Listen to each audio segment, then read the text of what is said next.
Welcome back from spring break. I hope everyone had a good week off. This week we'll be covering Chapter 8, Cooking for Health, Culinary Skills in Action.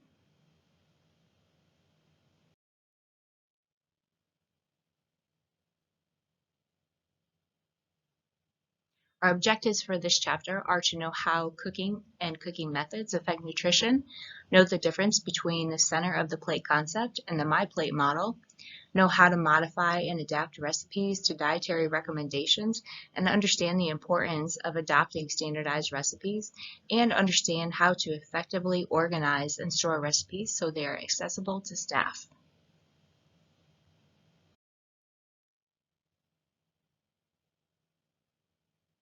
We will also be learning how to train staff to use scales and measuring tools, and the importance of evaluating the effectiveness of employee training on measurement tools and procedures.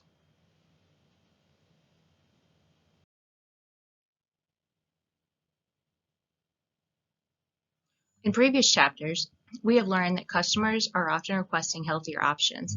However, in our industry, we need to recognize that we need to appeal to all senses. The meal might be nutritious, but if it doesn't taste good, the customer will go elsewhere. A chef must combine their culinary skills with an understanding of nutrition. Cooking with health in mind involves healthy ingredients and cooking methods, increasing the amount of fruits, vegetables, and whole grains, using salt with care and purpose, using fat only where it makes the best contribution to flavor, and using less added sugar. A chef can use all aspects of perception to increase a customer's flavor experience. Color, texture, smell, taste, and sound all can enhance the way a dish is enjoyed. People tend to eat with their eyes, so adding colorful vegetables or fruit can increase the nutrient content and make the dish more visually attractive and encourage the customer to eat more healthy.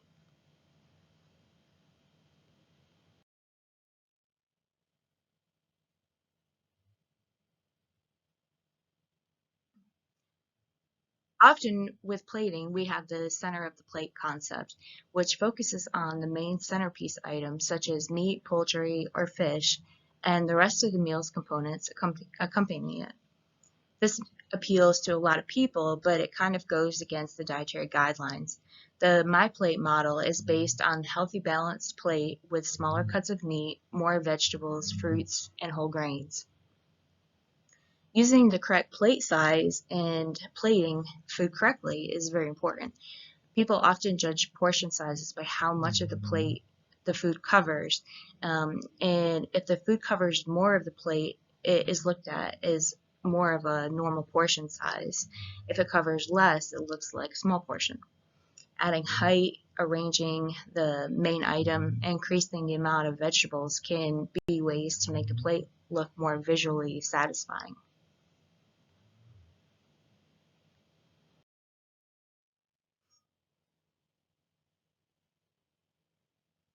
Often, an easy way to prepare healthy meals is to prepare them with methods that reduce the use of solid fat, cholesterol, and added sugar. This is just a little bit of a refresher from previous chapters. Excess fat like cholesterol and saturated fat increase the risk of heart disease. Too much sodium can raise blood pressure, which is a risk factor for heart disease and stroke. Added sugars can contribute to dental issues, obesity, and type 2 diabetes. Adapting recipes to reduce these things and increase other nutrients can improve a menu for health. Generally, that might mean also introducing new recipes, changing cooking techniques, and replacing ingredients when necessary. When making recipe and cooking changes, we have to incorporate food science by looking at the function of the ingredient. The book uses the example of reducing fat in a brownie recipe. The fat provides moisture, flavor, color, richness, body, and mouthfeel. You won't be able to just eliminate it and have the same result. It needs to have an ingredient that will provide the same functions. The textbook gives us a few different substitutions for various functions, and a quick Google search will give you a multitude of substitutions for whatever you are looking to do.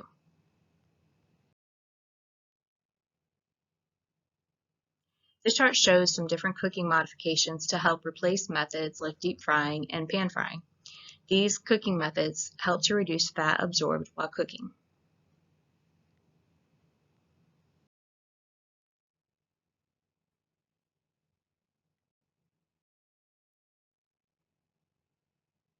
Another way to change up a recipe to make a healthier product is by substituting ingredients instead of just taking them out altogether. When substituting, it is always a good practice to use trusted recipes and experiment until you have the result you are looking for. This chart shows some common ingredient substitutions, and again, you can find many more by doing a specific internet search for the ingredient you are wanting to substitute. It is important to understand that when using substitutions, ingredients don't always work on a 1-to-1 ratio. I have found this true of some gluten-free flours that are labeled as 1-to-1 ratio. The brand that I use is made of a more absorbent flour, and if I use it 1-to-1, it results in a very dry product.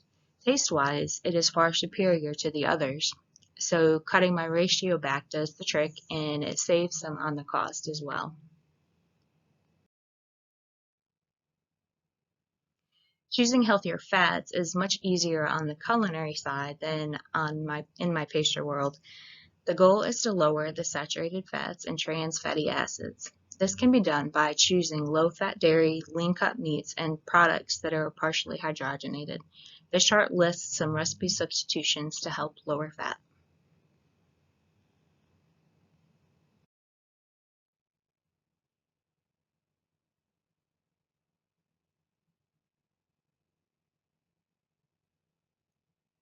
So let's talk about some specific recipe modification examples. For baking, there are times when the fat can be lowered by substituting fruit puree in place of oil or butter. Mashed bananas and canned pumpkin are also a couple of other good ones. To help lower cholesterol, egg substitute could be used, but you can also use buttermilk, vinegar, and baking soda or yogurt.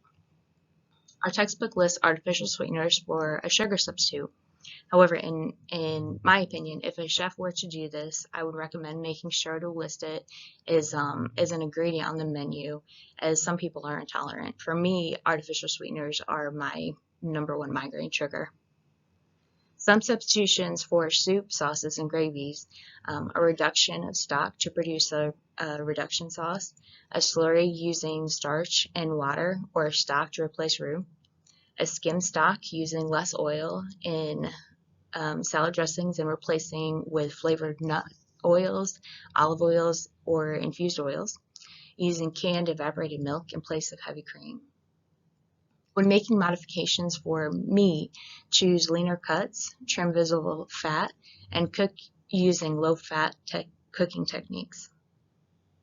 For seafood, use healthy cooking methods. Use fish products with omega-3 fatty acid and low saturated fat. Modify sauteing for vegetables by sweating them in stock, or finish by adding just a small amount of butter and nut oil. For desserts, there will often be times when modifications cannot be done without really changing the product. The book uses pie crust as an example, and it's spot on. It's going to be very difficult to substitute your fat in the dough and still have a desirable flaky crust that tastes good and bakes correctly with the filling. However, with other dessert items, you might be able to substitute the fat with yogurt, or as I mentioned before, a puree.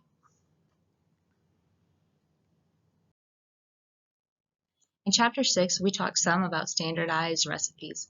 Standardized recipes help control factors like cost, waste, portion size, nutritional composition, equipment use, and staff training requirements.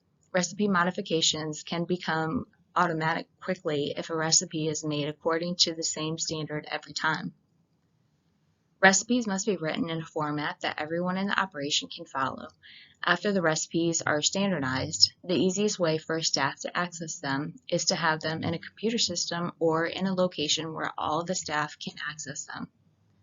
Managers should always have a backup copy of all recipes. For the back of the house, it is most ideal for there to be a set of printed copies so that the ingredients and measurements can be checked at chef stations. In order for standardized recipes to work, staff should be able to utilize and use them as intended.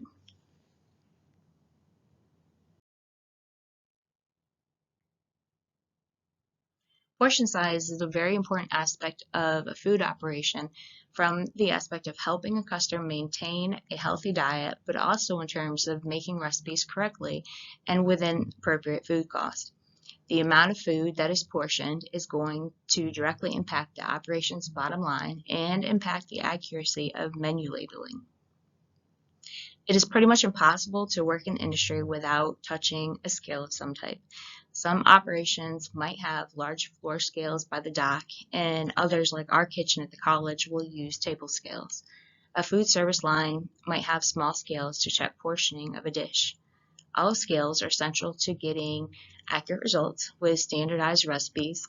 Depending on the size and function of the scale being used, there will be different modes, and they must have accurate calibration and a readable screen or face.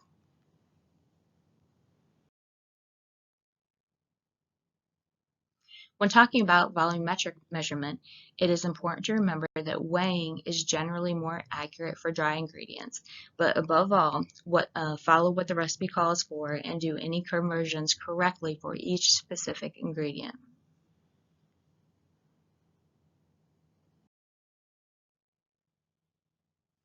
This picture shows a few different serving scoops, which are all volumetric measures.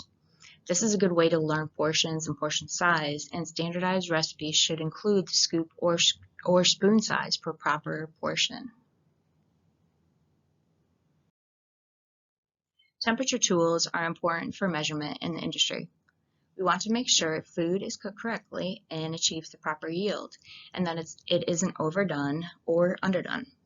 Employees need to be taught where to place the thermometer when measuring to get an accurate cooking temperature, and they need to know how to calibrate the thermometer. Lastly, employees should be trained on all procedures regarding the menu, and then the chef or manager should make observations of the employee's ability to implement the menu. If employees don't seem confident or they make errors, they should be scheduled for retraining. There should be reinforcement of accurate measuring and good plate presentation. When an operation manages the process in the kitchen, recipes should be accurate with correct, consistent portion sizes. Thank you for listening to Chapter 8 lecture. Please review the summary slides 18 through 30. After reading Chapter 8, please complete the Chapter 8 quiz and have a great week.